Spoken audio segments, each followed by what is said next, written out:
Animal Crossing: New Horizons, the popular Nintendo franchise video game, was released for the Switch in March 2020. The game's initial release was highly anticipated due to the fans' love for the previous games, and as the COVID-19 pandemic got worse, it gave the fanbase something to look forward to on a day-to-day basis. The daily tasks and lovable villagers served as a purpose for times when things were always uncertain or unexpected.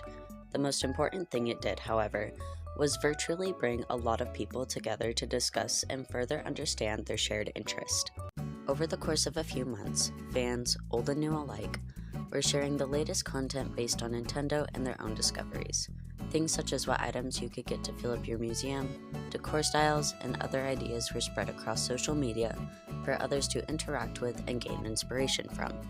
Although the new game brought in a lot of new information, ideas, and fans, the fanbase has been actively spreading their love and joy for the game since the first game was released in 2001, but more prominently during the release of Animal Crossing New Leaf in 2012. New Leaf specifically holds a special place in the hearts of fans due to the undeniable nostalgia they have for it. For many people in the fandom, such as myself, this was their first game from the franchise, and became a starting point for them to continue their journey into New Horizons and other games. Because of the game's extreme popularity, forums and fan-run websites, such as the Beltree forums and Nookopedia, took off to allow easier, more exclusive communication within their game space. From there, members of these websites have made Discords and accounts dedicated to gameplay and even more individualized communication. Besides the general talk about the cute artistic style and the rewarding tasks, players are often most drawn in by the villagers. To people who do not play the game, the interactions between the audience and the villagers could be considered somewhat unusual. Players are usually very specific about the villagers they invite to their town, myself included. Each villager has a core personality trait, including normal, jocks, sisterly, snooty, peppy, cranky, lazy, and smug. To most dedicated players, these traits serve as an aesthetic specific to their town.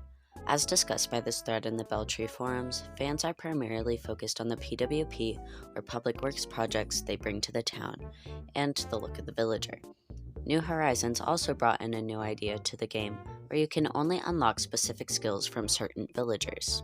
While these reasons seem completely normal to any other game player, people don't often realize the lengths that fans will go to in order to get the right villagers.